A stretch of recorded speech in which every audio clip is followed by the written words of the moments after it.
This is Amplify You, the podcast about you discovering your message and broadcasting it to the world. If you're a coach, author, or speaker, you'll want to tune in. If you're looking for the best return on your time investment to get your message out to the world in a bigger way, we're giving you full access and behind the scenes look of how we're running our podcast, how our clients have found success, and what you can do to launch your podcast today. The world needs your message. I'm Michelle Abraham, the host.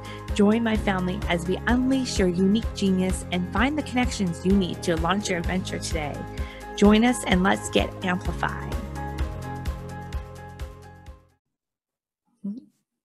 Hello, Amplify You family. Michelle Abraham here. I am here today bringing you an Ask the Expert interview with Ginger Johnson. Ginger is so cool. I just have to tell you guys. That's how I can explain you. It's so cool. That's a great way to be explained, right? She's a connector, speaker, coach, trainer, author. She's a TEDx speaker, which is really cool. Ginger's whole thing is about the human connection. And I love how you say it's the human kind, not the optic fiber kind of connection. And I just love what you're about, and I can't wait to dive into this conversation. So welcome to the show. Let's dive in. Excellent. Thank you for having me here. Thank you all for listening. It's a great value for everybody. Absolutely. Yeah. So why connection? What's connection for you? Let's just go big with that one. Yes, absolutely. Absolutely. About 4 years ago, Michelle, I started getting really restless with what I was focused on. Mm-hmm. And I know that when I get restless, I listen to that.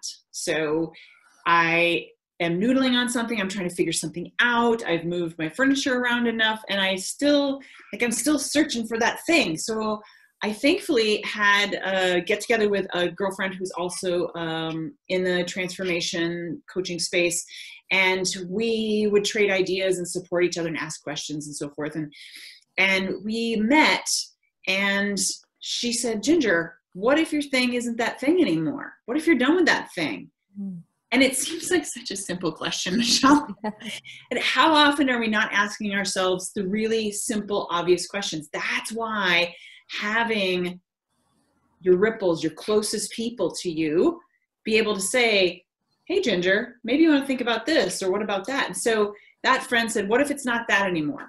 And it was the sea change I needed. So it wasn't that. And I think I was inside thinking, oh, but I can, what if I go out this way? And what if I go out this way? And how about this way? How about this way? And she just said, well, what if it's not that thing? Like, oh, yeah.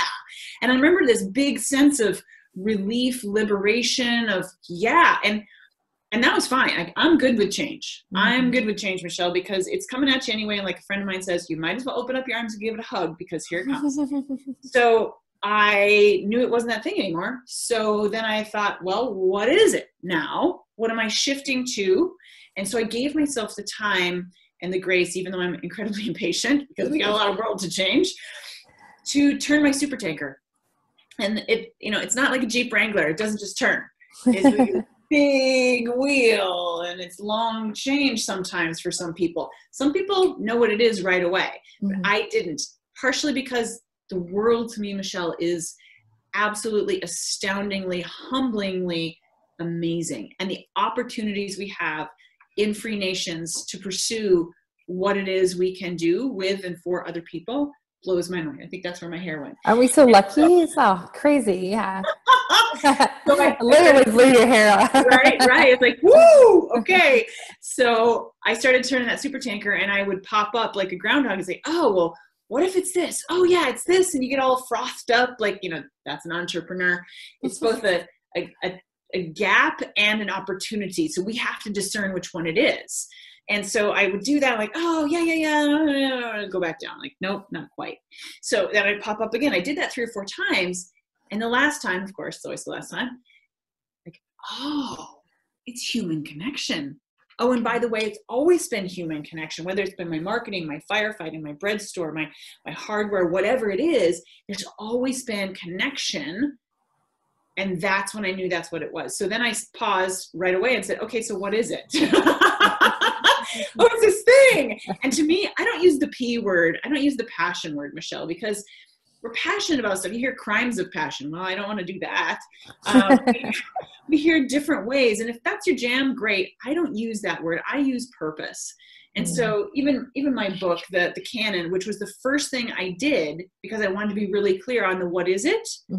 Because how many people, listeners, yourself, myself, we're like, oh yeah, I'm going to do that thing. But how do we explain it? And our mouth is just like mumbo jumbo and we're not clear. And we sure as heck can't amplify our message if we're not clear. So I wrote the book and decided that, okay, I'm going to make sure I know what my message is so I can teach it. And the second reason I wrote the book, which to be really transparent on this, is for leverage. Like, I love business and I want to make a great living so I can give back. So I want to live the life I want to live. And I believe in that. And so I wrote it so I was clear. And so I had the leverage to do my magic forward. People like hiring people who have written a book. They do. It's like they like interviewing them. They like bringing them in as a speaker. They like bringing them in as a trainer. They like hiring them for everything. It's amazing. You know what I learned about that too, and especially with the Amplify You and your great business, Michelle, is that I learned that writing a book wasn't so much about what's inside the pages. Yes, it has enormous value, but really, after I wrote my first book, people were like, oh, you wrote a book, and oh, yes, I did, and then I realized that, oh, I completed something, right? A big something that a lot of people in their lifetime don't complete. And I think that's the thing with books. Exactly. And a book will absolutely amplify your message, will absolutely propel you forward because it forces you to get clear, to quantify what feels very unquantifiable sometimes. And look, your book isn't about everything. Your book is about a piece. So I wrote that first book, got that under my belt. The second one was way smoother, way better, more efficient, everything like that. And then I am able to amplify my message because I have this as a tool, and it's really helpful, like a great podcast. It can be really helpful. It doesn't mean that everybody buys it, but it means that it's another piece to help you round out and be a comprehensive package, frankly. I mean, if you want to work for people, they're looking at all your parts.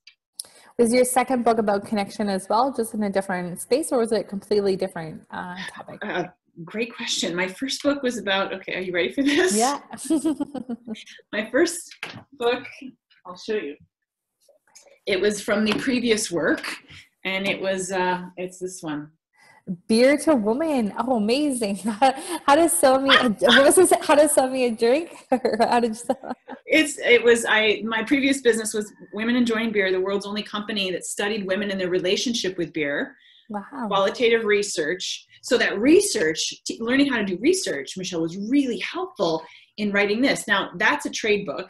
Yeah. So I have 3 copies. If people in the beverage industry want to buy one, they have to come to me. But this one is about what I believe connection to be. This was probably a harder book to write because this is the message. This is the service I want to give. This is the teaching. And so now, 2.5 years in from having this book, it's hardcover, yellow pages. I have so much more information, intel, data, knowledge, call it whatever you want. And now I can't wait to write my next book, because one thing I do, and here's a pro tip for everybody who's in business, anytime you work with somebody, make sure that before you engage in that work, you ask questions. Now, that kind of seems obvious sometimes, doesn't it, Michelle? Yeah, it does. But we get frothed up and we get excited and we forget to ask the questions that are going to make the relationship the best relationship in service and, frankly, in revenue. Like, if you do your work, you will make better impact, stronger connections, more revenue, longer lasting, it just lines up like dominoes. So I got a lot of data now on that, because I ask all my clients 3 questions before we engage. And they're usually around the same fundamentals. And that's another pro tip, people say, stay in your lane. Well, think of your life as a superhighway and pick the lane that you're focused on at the time and stay in it. Because that's what people are counting on you for, aren't they, Michelle? Like, when they come absolutely. to you, they want to come to you because of your expertise and what you help them do. You could sell them hot dogs. You could take them on a boat ride. But this is the super lane that they found for you, and that's why they want you. And it's interesting because in my business growth over the years, I started off doing a lot of things for the same audience. And we could do this, this, or this, or this. And it wasn't until we picked the podcasting lane that business went whoop, and that's like so important. And I think it goes right back to what you're saying about the, people come to you, they want to trust you, and they know that you know what you're doing, but you got to pick the lane. Yeah. And they're going to trust you and know what you're doing. When you do pick that lane, it's very cyclical. You're absolutely right. One of my coaches, who is from Caslow, BC, actually, he says, do you want to be a Pilsner glass or do you want to be a casserole dish? Like, go deep. The riches are in the niches, the expertise. People will hire experts. Yeah. Generalists, that's harder. And yet we tend to throw like, I can do this and I can do that. That was the mistake I made with my beer business. Like, oh yeah, I can. And I literally could, but I was so diluted that nobody knew exactly what my message was. If I were to push the rewind button, like I would pick one slice of that pie. I did the same thing in my fitness business too. It was like, we were changing what we were doing every few months based on what the trends were. And it's like, no, we should have just picked that we were like the spin studio or the Pilates studio, not everything. Yes. So yeah, learn those lessons. They have to learn them a few times before they stick sometimes, right? Sometimes. So when you're talking to your clients about those three things, what are those three questions that you're asking? What is it that you want to know, and why, like, how does that relate to what you're doing? Sure. That's the first time somebody's asked me. I asked them three questions centered on our work together. So everything I do goes to human connection. It's the why and how to connect with people on purpose, with purpose, to create and develop relationships. That's the long dictionary entry. So to that end, what is the audience needing? Not just wanting, Michelle, because there's a big difference, isn't there? Yeah, totally. And they could be totally like this apart, not like this. Yeah. And frankly, this day and age, we don't have very many needs. Like most of our needs are, we have roofs over our heads, we have something to eat, we are not being chased by some sort of other animal, which maybe that'd be a good thing, but here we are. And so my questions always focus on what are the challenges. I don't like the problem, pain point, lead them out of the dark valley. I think that that's the wrong way to create a community, because you're immediately assuming something's wrong. And even though we all have challenges, we don't need to focus on what's wrong. And so semantics are really important to me. And so I'll ask a question, what's a challenge you're having right now with human connection? Now that's really broad. At the same time, nobody hesitates. Everybody's got a response. And so it opens up so many avenues. And I learned in doing research with my previous business how to ask a good question. I still have a lot to learn, and I'm much better at, okay, I want this kind of input, not meaning that I want the answer that I want. I want responses that are authentic. And so crafting a great question is critical. And so one is always, what's the challenge? And I don't say the only challenge, the top challenge. I say, what's one challenge? Because when we have to narrow it in that close, it's like somebody with 3 kids. Who's your favorite kid? Don't ask that question. I like everyone. Right. No, I mean the other one. Wait, who's in the room? Another one is often related specifically to my client, the organization, the association, the team, the leadership, whoever I get to work with. For example, I'm working with a terrific emerging leaders group right now within an association. Totally sweet spot, Michelle, because they're really interested, they're going, they're moving. And so I'll ask them a question specifically related to their career, because that's why we're doing this cohort. And then the other one is something similar, all relating back to how do I specifically serve them? The questions I ask too, I want to look at this holistically, are around the topic the person chooses from what I offer, which is a very limited menu, by the way, same lane, based on their organization, what my expertise is, and who the audience is. So I'm working with that same association in multiple ways, and the questions will be slightly different, but they are expecting something from me. So there's another lesson I call the juice. People have expectations, and while expectations can be really, they can be pressure or they can be liberation.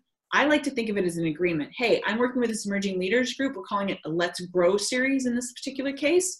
Okay. See, that still leaves lots of room. Just like you amplify your message. There are so many ways you can do that. and it is specific enough. It's my message and I want to make it amplified. Okay, get on board. Let's go and let's find the best solution. So that's generally where they come from. That first one's almost always the same. And then the other two are swirling around that based on supporting what they are up against or what they're dealing with or what they want to learn. Mm-hmm. And now, are you doing that so that it's measurable quantitatively? Like at the end of working together, you can go back to the question at the beginning and make sure that you've answered that. Like I've worked on a lot of projects before where it's like, it starts like this and then it creates like this, but it's like at the end of the day, like when do you do that? And is like, you check to see if things like that those first questions were answered, right? Wow. That is a phenomenal question. Keep asking that question, Michelle. When I asked the questions, I actually got that idea from Kindra Hall. And Kindra Hall is a master storyteller and teaches storytelling, Kindra Hall. And she said, contact a handful of people who are going to be in the room, because the people in the room are not necessarily the person who pays you. Mm-hmm. And there's a big difference who you are working for.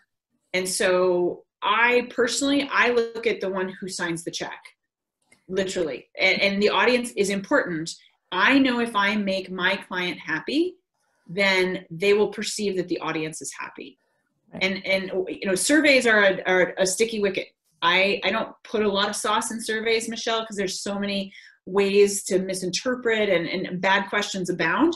At the same time, to your question, am I measuring and coming back to those? What I actually do that works really well for me is I factor in that input into the talk.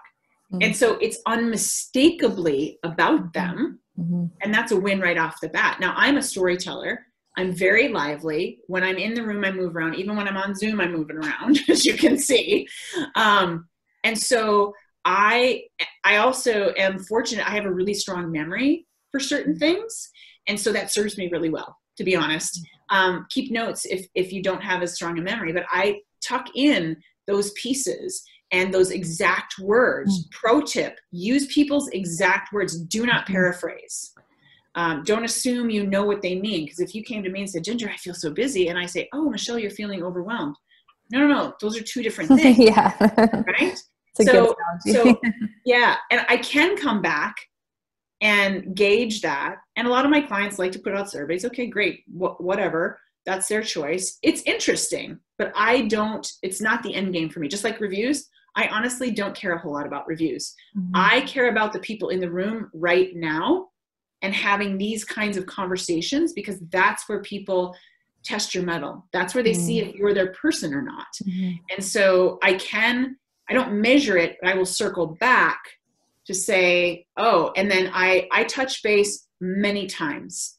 I'm a very unique, call me a speaker, fine. I consider myself an expert who speaks, because people will pay experts and not necessarily speakers. Another pro tip, call yourself an expert. So it is interesting, and it depends on the client too, right? Like thankfully, the best clients for me are the ones who actually show up, especially if they're the leader. They show up in the room, so they experience it with their team. That sends so many messages back and forth. I have a phenomenal CEO I work with in the IDD space, intellectual and developmental disability space.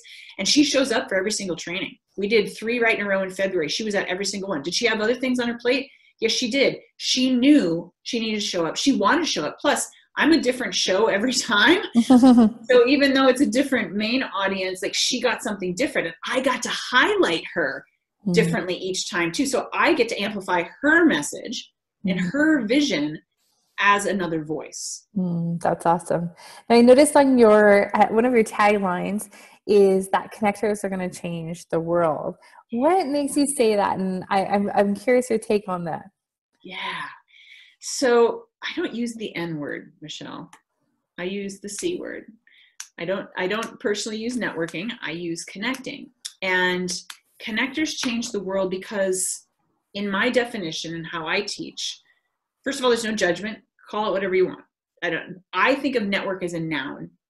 It's something, but it's not the somebody. Right. The connections are the body. The network is the thing. And so that's, have a stake in the ground for what you're talking about. Just like with your fitness, you could do Pilates, you could do this, but no, pick. Take a learn. Yeah. And so connectors to me are so many things. They are real. They are genuine. They are thoughtful. They are following up and following through. They are doing things and practicing different characteristics and attributes that we don't actually equate with networking. Now, for the record, networking is a great term. It was coined in the early 1900s, became into popular social use because it was a way to exercise and leverage your social capital. Okay, it's similar. The today's modern networking and meeting people has been changed with watered down cocktails and sweaty handshakes and clicks, and nobody knows how to break into those. So to me, there's a difference, and that's what I teach to, of what do you do to make a deep, meaningful relationship? I don't mean creepy. I don't mean asking intimate, but I mean being personal. And so that's what I mean. Connectors, people who put the investment into connecting, like our friend Janice. Yes. You see that it's one at a time. Yeah. Pro tip, it's not about vanity metrics, my friends. Please, please, please. I had another invite today to an online summit, which is great. I'm always grateful for them. I'm always open to entertaining them. You have to have at least 5,000 people on your email list. I'm like, are those 5,000 meaningful connections? Are people active? Like, this. Are they really paying attention? Is it just downloads, or are they actually listening? Right. It's interesting. I had this conversation with one of my clients, and she was like, all these summits keep asking me for 5,000 people, but she's like, I have 1,500 or 1,800, but I know every single one of them. I'm like, that is way more valuable than 5,000 just names. So yeah, I totally agree with you. So true. Because you can't amplify your lesson and your message with an inactive crowd. That's right. That's just everybody not listening to the band. The band doesn't appreciate that either. Yeah, exactly, right? Get up and dance. Yeah. I cleaned my email list earlier this year. Talk about a leap of faith. I had gone from over 7,000 with my women in beer business, and I let them know, full disclosure, hey, I'm shifting gears. I'm changing directions. Would love to have you come along. And if you don't, thank you so much. I love you. Goodbye. And slowly but surely, like, Michelle, you gotta have a strong faith in yourself to invite people to leave. Yeah, and so exactly. I did that, and it went down to about 4,000. Okay. And then at the beginning of this year, I said, gosh, there's so many people who are never opening anything. And so my husband looked into it because he's a great tech mind. And he found that fully half of our 4,000 list hadn't opened anything in the last 2 years. I'm like, let's let them go. Yeah, because I'm paying for a service for that number of memberships. They're not getting anything out of it. Right. I'm not getting anything out of it. There's no amplification. In fact, it's just, radio silence. So I said, okay, let's cut them loose. So I wrote a brief email. Is there something I'm not giving you? Are you not getting something? And if there's something else you'd like, let me know. Otherwise, as of this date, we're going to eliminate you from the list. Like, that takes some brass ovaries, and I'm so glad I did it, because now I know the people who chose to stay in, for the most part, are active in some way, shape, or form. So like your friend, 15, 18, she knows them all. Great. That's who you want. You don't need that many to have a robust, engaged, productive, revenue driving community. Absolutely. So now that, we're talking about sweaty handshakes and the watered down cocktails and the after 5 kind of crowd for networking, it's funny because since I've moved out of the city, off the grid, there's like zero networking where I live. And so since, I've lived up here for a few years, but I've really missed that, like connecting with people and really, getting to know them on a personal level. And there's still a few groups that I really do enjoy going to, but have monthly events. But since the pandemic happened, there's been a shift in a lot of virtual networking groups popping up. And I have to say, I am loving connecting with people on these virtual platforms, because it's like everyone starts at the same level. There's no circles. There's no let's go have our own private conversation over here. There's no, you go into the room and it's like very open. What would you say the best way to connect with people from a virtual platform like that, and be like the most personable and like the most connecting you can be, but knowing that you're all on Zoom? Yeah. Oh, fantastic question. So let's talk a little bit about theory, and then we'll do a few tactics. So good for you, first of all. This time is absolutely unprecedented, no doubt. If you're listening to a recording, this is filmed right smack dab in the middle of COVID 2020. So there's so much opportunity, Michelle. There's so much opportunity, so much more we can do than what we can't do. We don't like the boundaries, but that's, we can still stay safe. We can still stay alive. That's kind of the game plan. So think about that. Go into it with a connector's mindset, which is positive, objective, and willing. Spells POW. It's in the book. Go into it with that. Who am I going to meet? There are people just like you and all stages of vert status, if you use that, to equalize it. Truly. I almost never use the word equalize, Michelle, and I'm so glad you brought this up, because we do all start. We're all a headshot, or at least a, ribs up shot. There's no comparing, there's no talking, there's no like behind your back kind of stuff. Yeah. So it is a massive opportunity. So a couple of tactical things is, first of all, I'm encouraging people right now to like cut their meetings in half. Use a lot more phone time, a lot less screen time, because the voice is still incredibly powerful. Sound is powerful for us. And so when you don't have this, like my friend Hobie, who's been blind from birth, he's like, I wouldn't want sight. Like, I'm so in tune to the other stuff that's going on. So some tactical, if you run these kinds of events or if you participate, leave your sound on. If we were in the room together, there's no mute button. We are literally missing the ambient noises. Yeah, the bus is going to go by, or the motorboat, or the kid might scream in the back, or the dog might bark. That's life. So as much as possible, leave it open. Priya Parker, who wrote the book, The Art of Gathering, brilliantly covered this in her newsletter last week. Don't mute yourself. And so as much as possible, leave that on. Another one is, like, I just backed up while you asked this question. Most of my teachings, I am at least waist up. And that has a powerful impact, because if we were sitting in the room together, standing in the room together, we'd be able to see all of each other. And so we need, instead of like exactly. Psychologically, that's freaky. If we don't like, hey, Michelle, did you have some of the canapes over there? Unless you're a really good friend and you're whispering about, you're running your pantyhose or whatever. So try to emulate as much of a real situation as possible. Another great tactic, and maybe you've heard this one already, I'm guessing you have, is that if it's an anticipatory event and you have some wiggle room before, send something to everybody who's going to be in the room. Good idea. And have that. Puzzle pieces are a phenomenal trick. Everybody gets a blank puzzle piece and you all answer a question or something like that. And then you realize that the metaphor is that we need each other to fit together to make this community. So there's a bunch of things like that. I also do, when I teach, I'm getting into the practice of doing vocal warm-ups, because we tend to talk louder at the computer. For some reason, it's like shouting at a deaf person. Like, no, they still can't hear you. So you need to be aware of your voice, because you can't amplify your message if you've gone hoarse. So those are some tactical pointers. And make sure that everything, don't distract people. Like, how do I do this without being distracted? I'm like, guess what? That's on you. Turn off Facebook, turn off the email. Everything. Yeah. Close it down, put your devices in the other room, be in a comfortable spot, have some hydration, because we are talking and we literally aspirating more. And so we need to stay hydrated, which of course preserves our voice as well. Yeah, those are great tips. Thank you. It's really great connecting. I feel like there's been so much more connection in my business and with people I know since the pandemic started. And I love that. Like, I feel like it's like, we were just, even though we're in a screen, I feel like it still feels like a little bit more connecting happening, than previously. And maybe it's just me, but, I feel that way.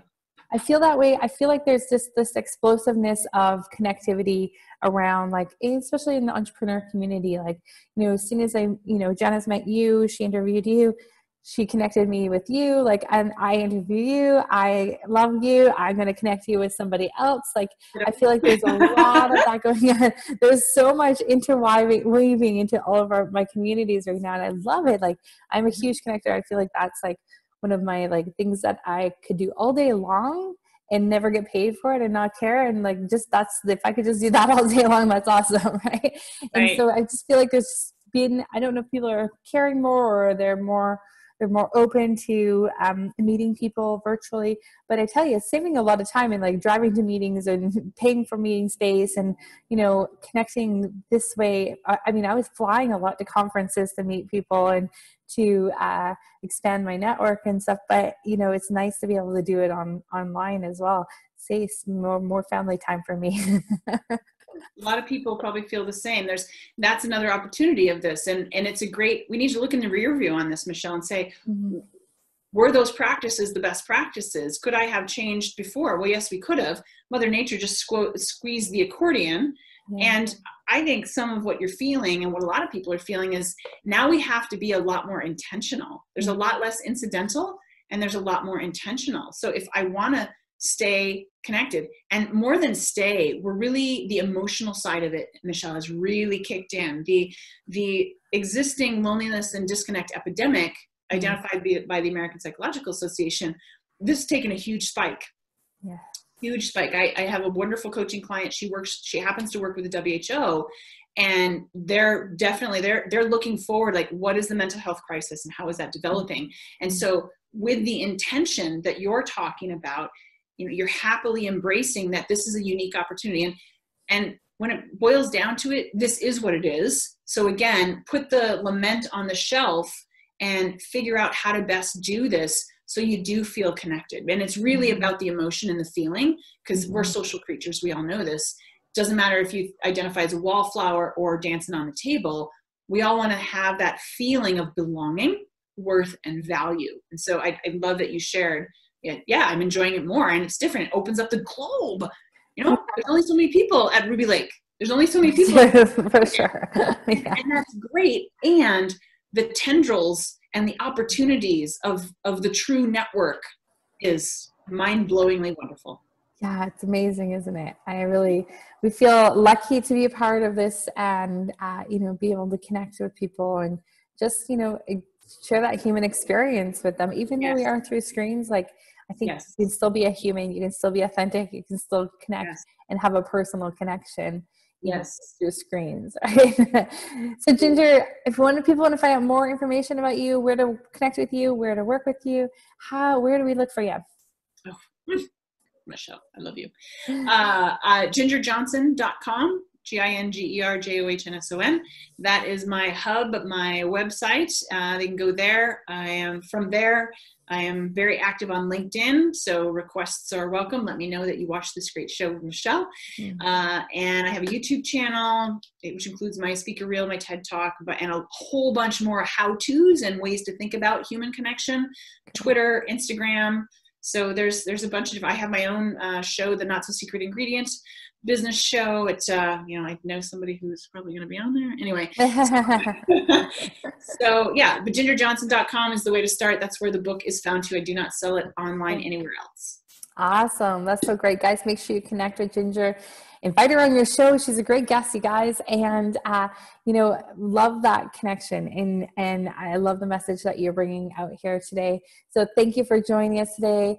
Amplify You family out there. Until next time, go check out what Ginger's up to. Follow her on LinkedIn and all the other social media platforms. And go watch her TED Talk. Tell her that you leave her a comment under the TED Talk too.